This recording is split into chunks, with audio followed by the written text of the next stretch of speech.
Wow.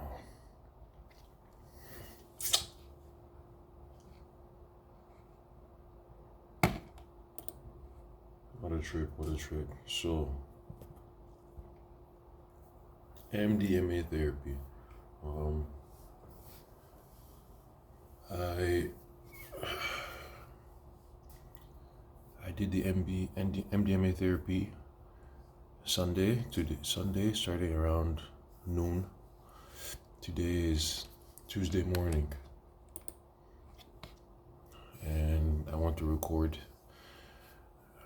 how I remember the experience. Um, it's unbelievable. So I was with Gabby and Nastia, two of my good friends who I trust a lot, two different personalities. I printed out, um, it's MDMA doses used in clinical trials, MAPS, phase 3 trials. And I tried to replicate the environment as much as possible. So we're in my place. They had two chairs on either side of me. I was sitting on my bed with a lot of pillows and blankets and my teddy bears.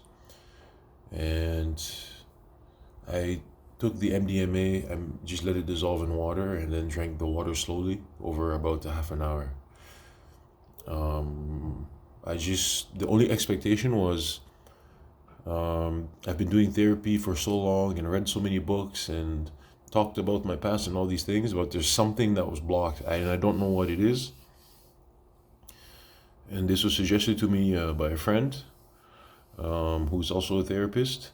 So I told the girls basically, yeah, I don't know. I've done a lot of therapy. I don't know what's gonna come up. I was thinking I'm gonna talk about some ex-girlfriends or I don't know. I had no idea if I'm gonna, you know, say some things that happened that I didn't share with anyone. Or I just didn't know. So I just told them that I just need them there for support, and that this is really gonna be led by me going inward, and they don't need to say anything. They don't need to be silent. Just to be natural, and that I ask them to be there because I trust them completely and I trust their instincts. So whatever they're feeling, just be themselves, but that is mostly focused on me, and this is like a selfish moment. It's about me. Um, and then, yeah, they arrive, and we're just kind of going over what to expect, but at the same time, I'm drinking the MDMA, and at some point, it hits me. At some point, it hits me, and I felt it in my chest. And the crazy thing is, like, I felt it in my chest in the exact same place where I usually feel anxiety.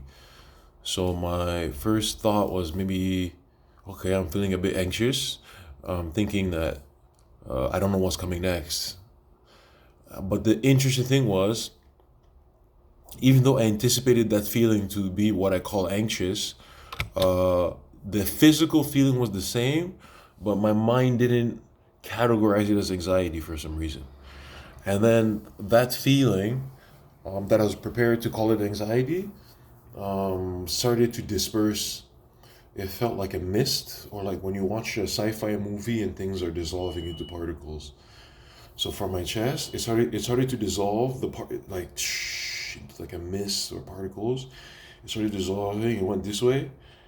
It started to go to my shoulders. It came to the front. It started to go down, and it started to go to the back of my body. But and then down into my legs. But when it came to the back of my body, it was stuck. The mist wasn't going through. It was being blocked by something. And then I felt the block from the base of my skull, where my neck and my head meet. There was a block there, and then and then and then first I felt physically that block started to dissolve, but the relief from my muscles physically, it's like my muscles were like this, and the MDMA made them go like this. But in the back of my head, I felt this like pressure release. And it went down my neck to my shoulders, down my spine to my lower back, And then I had this feeling like, oh my God, like I just remember being like, oh my God, this is insane. What the? I had no idea. Oh my God. It was like, I had no idea these muscles were so tight this whole time. Like for over 30 years. Oh my God. Like, my mind was blown. Even now, doing this, I can still feel it. Like, I had no idea that my back was so tight this whole time. All these years, it was crazy. Like, yeah. Even now, I'm just like getting emotional, thinking like, all this time I had all this, and then I realized like, why 30 years? Because 30 years ago, um, I was separated from my mom. I thought I was going on a trip to Canada, and actually we're immigrating to Canada, but I didn't know that. And then my mom wasn't there on the airplane and airport and stuff. And when I landed there, it was a foreign country. I was with people I didn't really know, and a lot of things were chaotic. Not only immediately, I ended up in a hospital. I was in a coma within a year of living in Canada, amongst a bunch of other things that happened. But at some point, my body, my back braced. I was braced and tight because usually before moving to Canada, if something would happen, because some traumatic things also happened in Canada, like soldiers came and they robbed our family and stuff like that. Um, but in Canada, when that would happen, then my mom would be there, so I would feel relaxed. But for the 30 years, last 30 years of my life, um, I didn't know I was still in that posture because after moving to Canada, I didn't see my mom for like 15 years or hear from her. And this separation and everything that happened after that was stuck there.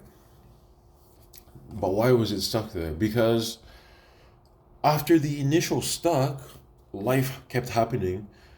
And when I got older, trying to understand why my personality is the way it is, or I'm having certain situations repeating in my life, I was focused on my attachment style, or like changing how I remember things, or like, oh, this horrible thing happened to me, somebody hit me, or this or that, and this is why it's affecting me this way, and this is why my personality is this way, and um, talk to therapy about it. Eventually, I met my mom again, and even after meeting my mom, and she is amazing, of course, but somehow, even after reuniting with my mom, my personality and my reactions didn't change. It still stayed there, and when I had this MDMA experience, it made everything click because I realized why therapy and meeting my mom again and reuniting and meeting my other family again and all these things, why it didn't help. Even meeting amazing women, having nice relationships, even though I left them, why it didn't work is so during the MDMA trip, after this physical experience, and then the memories flushed. It was dissolved, and then whoosh, and then this memory was like, oh my God, all this time somehow everything just made sense. It's like I've been stuck. The trauma was stuck on my back, and then so I would be in a situation where I'd be in a relationship with a nice person, where I would get that safety feeling that I get from my mom's presence, and um, but for some reason I would end those relationships, and I wouldn't know why. And only now it's like I realize those people made me feel like mom, but I still wasn't comfortable because imagine I'm sitting down, my back is tight, but I don't realize it's tight, and this person feels like home, but I'm like, but why am I not comfortable? Because when I'm with my mom, I feel completely comfortable. and or at least that's what I expect. And I'm with this person who feels like mom's energy in terms of safety. I feel safe, but why am I still uncomfortable? Then I would blame the person. I would say it's because this is not the right person, or it's because they smoke, or it's because any reason I can think of other than the discomfort is coming from myself. Because that part of me was expecting that when I'm home, it will release the trauma will release because now I'm home. Oh, it feels so good. Even talking about this, like, oh my god, it feels so good. Um, and that part of me didn't release because in the relationships, it wasn't seen. So, but the MDMA made me see it.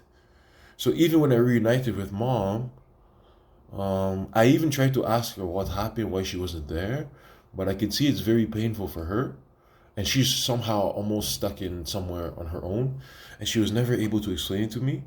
And now I realize why reuniting with mom didn't change my behavior patterns.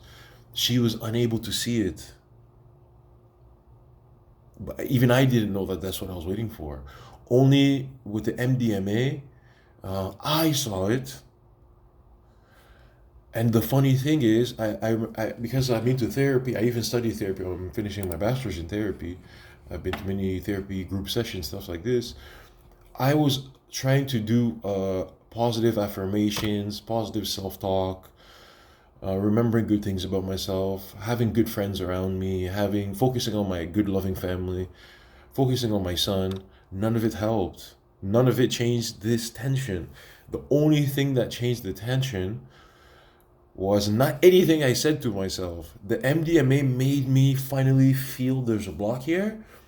I saw my inner child, and it's almost like my inner child went, I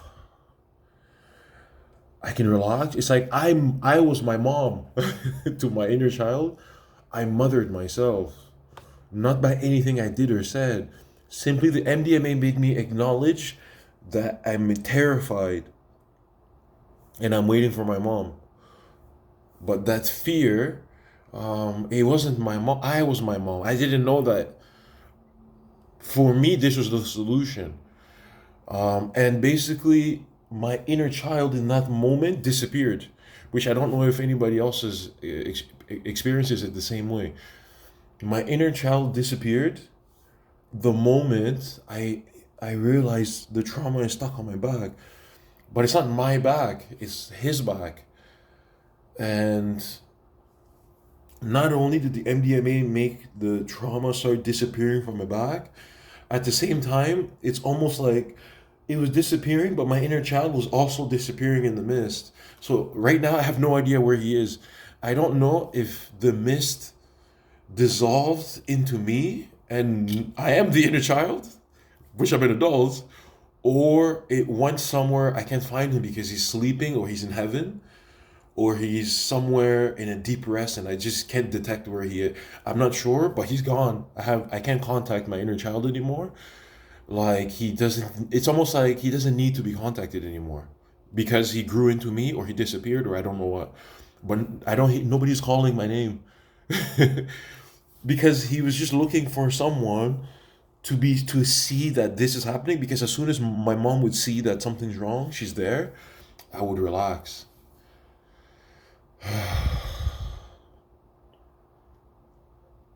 And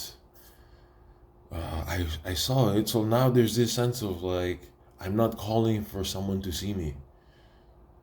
I'm not looking for a relationship or something like this, because I was being in a relationship was so I can't be single. Like being in a relationship was so important for me, not because I felt seen in a relationship, but subconsciously in a relationship, the person is somehow trying to get to know me. So it feels like someone's trying to see me. And that part of me was like, this could be the moment where we're seen. This could be the moment. But it's impossible even for my therapist to see that. She might have an idea that of the concept that people have something that needs to be seen, but what is it? I had to experience that's being seen for myself, and nobody outside of me could give that to me. And this is basically what I experienced with MDMA. But I saw it in many different visions, you know. What I remember, the vision that I saw was I saw myself as a flower, and this flower, I did see the inner child also, but I saw many different versions of the same thing. One of them was I saw a flower that was in a garden. Let's say I'm a sunflower and I'm surrounded by sunflowers and we're all sunflowering. But at some point they keep growing. They have a huge bloom, but mine stops. And the person who planted the garden, which I guess would be me and my environment and my family and my good friends and my therapist, all these people see that my growth is different. So they added fertilizer. They put fertilizer, they're watering me, the same as they're doing with everyone else, but somehow my growth is not happening. And I realized because where I'm planted, there's a big boulder, a stone under my roots. So when they water it, the same as they water everyone else and everyone else is growing, nobody could see and I couldn't verbalize that there's a stone there. So when you water, it goes around the stone and my roots are not able to suck up the nutrients. And when I took the MDMA, it's like I gained this awareness that, oh my God, like there's a rock there, there's this boulder there, and the MDMA was some kind of nutrient that was dissolving the boulder, and those roots that were not taking up the nutrients were finally able to expand, and like it felt the same as all the other roots everywhere else. So they were not screaming like we're not getting the nutrients. And this is like how my inner child disappeared. Now I'm just a flower that's just in the garden, and I'm just flower. I'm not feeling any part of my roots that are pulling on me or like feeling thirsty or dehydrated or hungry. I'm just this blooming flower. That's it. And that's it. I just am. So I'm not desperate. I'm not desperately reaching for some sun or for, like I'm just there. It's just me. Yeah. Wow.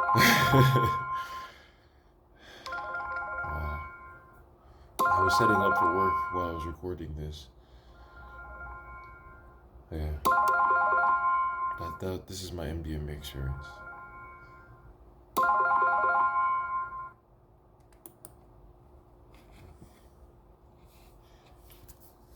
Yeah. It's amazing. 30 years, like 30 years.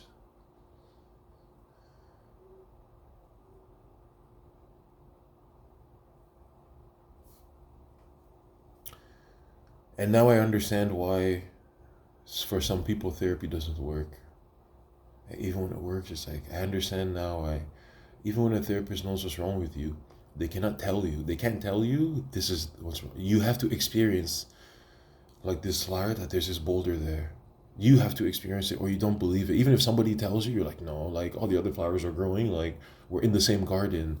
I don't feel any boulder. Like somehow you got used to it being there. So you think having a boulder there under your roots is that's what a garden is. So when somebody tells you no, there's something blocking the roots, like you don't believe them. You have to experience it yourself. Like you breathe and it's like, oh, wait, this is not soil. This is a stone underneath my roots.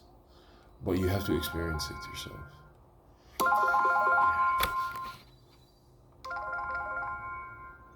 I hope this helps someone.